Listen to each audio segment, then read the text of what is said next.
When we think of power, we think of armies, weapons, and gold. But in the earliest civilizations, none of those came first. The real source of power was something far more ordinary: grain. So here's the mystery that challenges everything we assume about ancient empires. How did early rulers control millions of people? Without money, without banks, and without standing armies. The answer wasn't violence, it was storage. Once you understand how grain stores worked, modern power structures start to look disturbingly familiar. Long before coins or currency existed, survival depended on one thing: the harvest. Early societies lived one bad season away from collapse. Floods, droughts, and pests could wipe out entire populations. So when agriculture emerged around 10,000 years ago, it created something new: surplus. For the first time, food could be stored beyond immediate need. And whoever controlled that surplus controlled life itself. This was the beginning of economic power. In the earliest farming communities, food was stored communally. Everyone contributed. Everyone benefited. But as populations grew, this system changed. Villages needed coordination. Irrigation systems needed management. Distribution needed rules. Grain storage became centralized. Temples, palaces, granaries. These weren't just buildings, they were instruments of control. Because centralized storage meant centralized decision-making. By the time of ancient Mesopotamia and Egypt, grain stores were massive. Farmers didn't keep most of their harvest, but they delivered it. In exchange for protection land accessed survival during famine, this wasn't charity, it was obligation. Officials recorded contributions on clay tablets. Rations were distributed to workers. Soldiers were fed from state stores. Grain became a unit of account. No money required. The state didn't need coins. Controlled food. Here's a critical twist most people miss. Writing didn't emerge to tell stories. It emerged to track grain. Receipts, debts, allocations, accounting came before money. And once accounting exists, power becomes measurable. Rulers didn't just own food, they owned the records.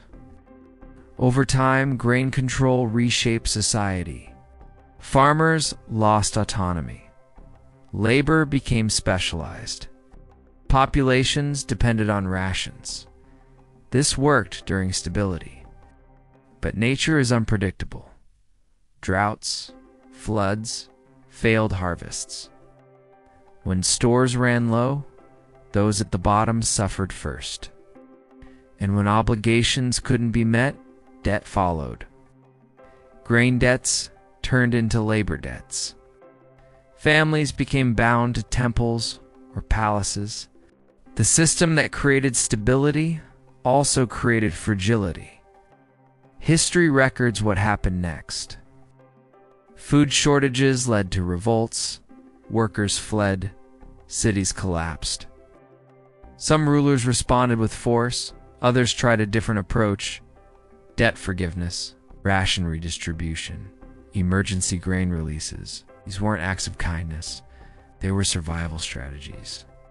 Because a population pushed too far stopped producing. Centralized grain control solved short-term problems but created long-term risks. One flood could ruin reserves. One corrupt official could starve thousands. One miscalculation could collapse an empire. Yet rulers kept returning to the system. Why? Because no alternative offered the same level of control. Grain storage was imperfect but powerful. Eventually, trade expanded beyond local harvests. Grain was bulky, perishable, hard to move.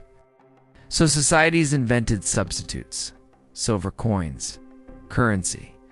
But these didn't replace grain logic, they abstracted it. Money became portable food power. Stored value replaced stored grain. The structure remained. Today, we no longer line up for grain rations, but the logic is unchanged. Centralized reserves still exist. Strategic food supplies, energy reserves, financial liquidity control access, control survival. In modern economies, money plays the role grain once did. Those who control issuance and storage shape outcomes. The medium changed, the power didn't. Early civilizations learned a hard lesson: control food and you control people. Modern systems learn the same lesson with currency instead of grain. Different tools, same structure. 3 key takeaways.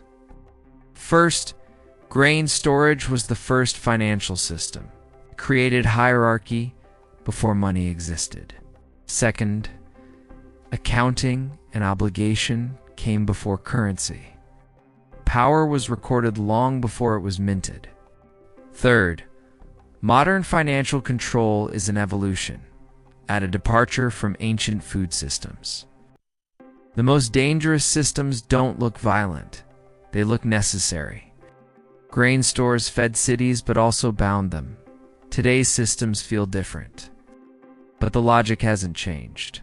So the next time you think power comes from wealth or weapons, ask yourself, who controls survival? If this changed how you see history and finance, like the video. Subscribe for more deep dives into hidden economic systems, and share this with someone who still thinks money came first.